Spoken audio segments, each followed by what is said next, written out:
Attention at 9 ಗೆ ಸ್ವಾಗತ. ನಾನು ವಿಜಯ್ ವೀರಪ್ಪ. ಮೊದಲಿಗೆ ಹೆಡ್ಲೈನ್ಸ್.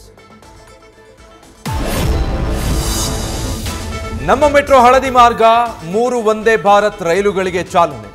ಇವತ್ತು ಬೆಂಗಳೂರಿಗೆ ಆಗಮಿಸುತ್ತಿರುವ ಪ್ರಧಾನಿ ನರೇಂದ್ರ ಮೋದಿ 3ನೇ ಹಂತದ ಮೆಟ್ರೋ ಕಾಮಗಾರಿಗೆ ಶಂಕುಸ್ಥಾಪನೆ ಬಳಿಕ ದೆಹಲಿಗೆ ವಾಪಸ್.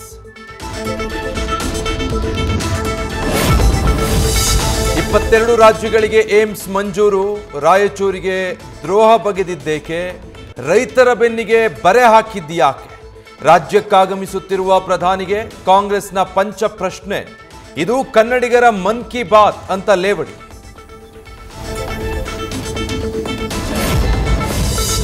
ಐಟಿ ಹಬ್ ಎಲೆಕ್ಟ್ರಾನಿಕ್ ಸಿಟಿಯಿಂದ ಬೆಂಗಳೂರಿನ ಕೇಂದ್ರ ಭಾಗಕ್ಕೆ ಸಂಪರ್ಕ. ಹಸಿರು, ಗುಲಾಬಿ, ನೀಲಿ ಮಾರ್ಗಗಳಲ್ಲಿ ಹೋಗಲು ಕನೆಕ್ಟಿವಿಟಿಯೂ ಹೆಚ್ಚಳ.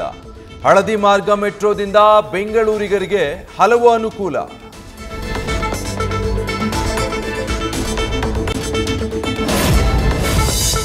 ಧರ್ಮಸ್ಥಳದಲ್ಲಿ ಶವಗಳನ್ನು ಹೂತಿಟ್ಟ ಆರೋಪ ಕೇಸ್.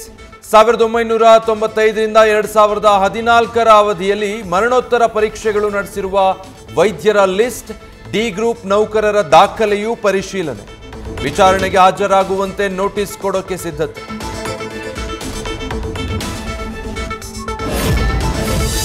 ಮಂಗಳೂರಲ್ಲಿ ಕೋಟಿ ವಂಚಿಸಿದಾತನಿಗಿತ್ತು ಕೋಟೆ ನಾಡಿನ ನಂಟು. 10 ವರ್ಷಗಳ ಹಿಂದೆ ಚಿತ್ರದುರ್ಗದಲ್ಲಿ ಠಿಕಾಣಿ ಹೂಡಿದ್ದ ರೋಹನ್ ಸಲ್ಡಾನ ಅಂದು ಕೋಟಾ ನೋಟು ದಂಧೆಯಲ್ಲಿ ತಾನೇ ವಂಚನೆಗೊಳಗಾಗಿದ್ದ. ಇವತ್ತಿನ ಶತಕೋಟಿ ವಂಚಕ. ನ್ಯೂಸ್ ಫಸ್ಟ್, ನಿರ್ಭೀತಿಯಿಂದ ನಿಮ್ಮ ಪರವಾಗಿ.